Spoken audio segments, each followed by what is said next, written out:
Hello everybody, and today we're going to be talking about Curse of Chucky.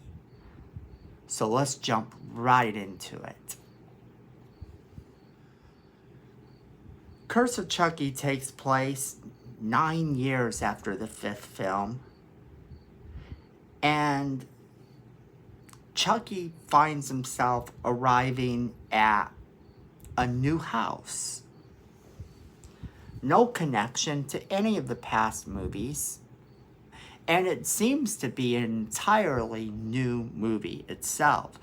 It starts off in a way that kind of delivers it as though it is a reboot, and that is all sorts of crazy, because while it comes across as a reboot, there's just these little underlining hints. Sort of a blink and you will miss them. The overall plot remains the same. He attaches himself to this little girl this time rather than a little boy. And the little girl is supposed to be his new body. So he's trying to possess this little girl. And just like in the original, nobody believes her for a single solitary second. Except that this is where this movie goes a little bit to a different type of situation also. Because you have Nika.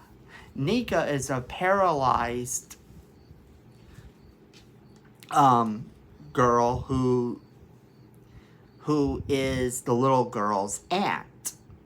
And when the mother is mysteriously killed by Chucky, the little girl and them all come to visit Nika and decide what to do with the estate and all of that type of stuff. Not a lot is put on that. In fact, that's sort of a blanket. You're gonna miss what they're actually trying to do there. The bigger part of the plot becomes, what do we do with Nika, because Nika can't live alone. Well, Nika turns out to be one of the most awesome final girls ever, because the plot doesn't revolve around the little girl and her potentially becoming the new body for Chucky. Oh no, because there is someone who eventually believes her, someone who starts to see things for herself. Nika. And here's the clincher. When Nika starts to realize that Chucky is alive, it's her that's not believed. The little girl, in fact, kind of vanishes.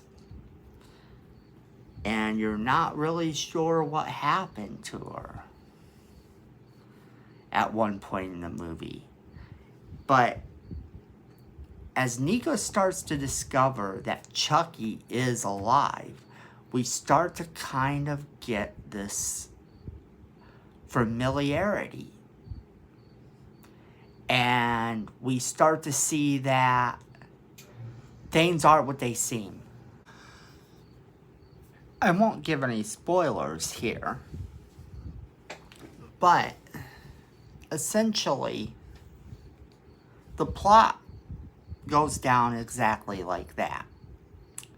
And Nika isn't believed, and they don't think she's capable of taking care of herself.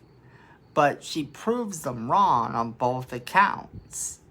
She manages to eventually, of course, prove that Chucky's alive, but to what extent? And who's going to believe her in the end? And she is essentially the final girl. You know this because she's also in the next movie.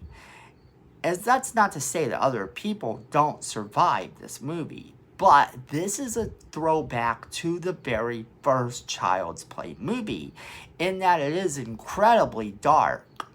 This is a throwback to Chucky being scary, not Chucky being funny.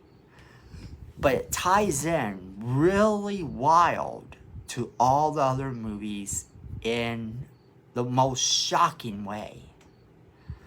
Now, it was in August 2008 that Don Mancini and David Kirshner spoke about doing a reboot of Child's Play.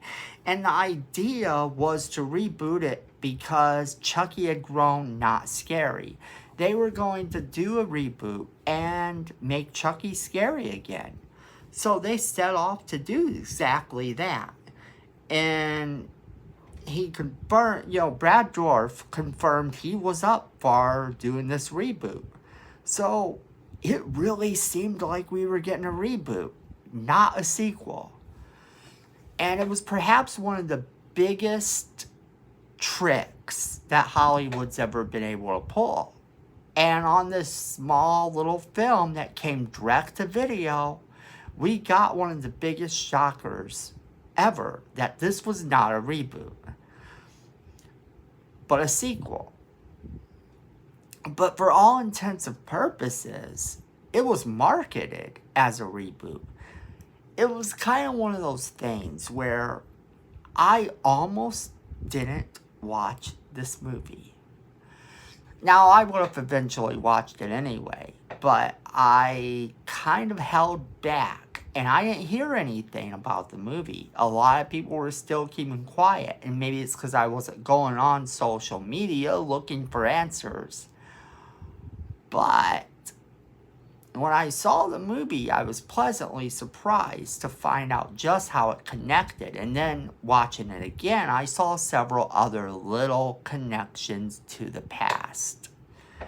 And it's really funny because not only do you have connections to the past movies that are visible, but you also do have connections to a past we knew nothing about. That's right.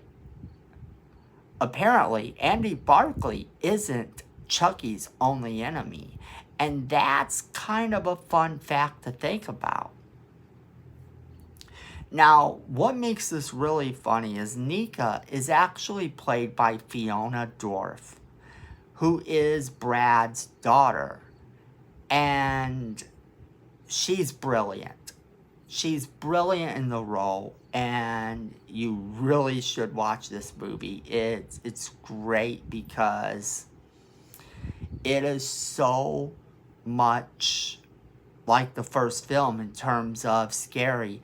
In fact, Curse of Chucky may actually be my favorite Child's Play movie, other than the first movie. So that says a lot because I really love Child's Play 1. I really do like Child's Play 2. Child's Play 3 is pretty good. It's a guilty pleasure. Bride of Chucky I just find funny, and it's for the fact that I find it funny that it even ranks on my favorites. And Seed of Chucky's about the only one I don't like. But Curse of Chucky may be my second favorite Child's Play movie. And a lot of that does have to do with Fiona Dourif and how great she actually is in this movie. So the movie is actually pretty scary. And it delivers. It's probably the scariest that Chucky has ever been. So if the first one scared you, this one may redefine that. Because even once you figure out that everything's connected, you still don't get any relief. This is Chucky at his absolute scariest and probably at his absolute best. Now, that being said, that's the end of our review for this movie. Now, next Tuesday, we're going to be reviewing Cult of Chucky. Then the Tuesday after that, is the premiere of the Child's Play series. So we will be doing a review of the first episode. You can also join us on Thursday for our movie news, which is more like just a fandom news in general. I talk about all the different things going on in the fandom. And then throughout the week, I might do a couple shorts, depending upon what we have going on. If I watch a really cool movie, I'll let you know. I'll do a short about it. If I get a good haul of comic books or something like that, you'll see that tomorrow. And that being said, you know the routine. Leave us a comment because YouTube really tends to like it when you do that. And me and Miko like to hear from you. So go ahead and let's have a conversation about what you thought about this movie. And then, of course, there is the like button, which hit like. Let YouTube know that you like this channel and you like the positiveness we bring. A portion of all proceeds that we have will go to Tourette's research. We want to promote that type of entertainment where we can give a portion to Tourette's research because it's something that doesn't get a lot of research done.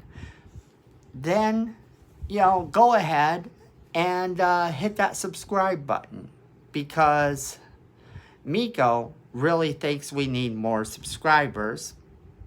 And, he tends to be right about that. We probably do need more subscribers. So, become part of our team, promote positive fandom, and hit that notification bell so you know when we do our next video.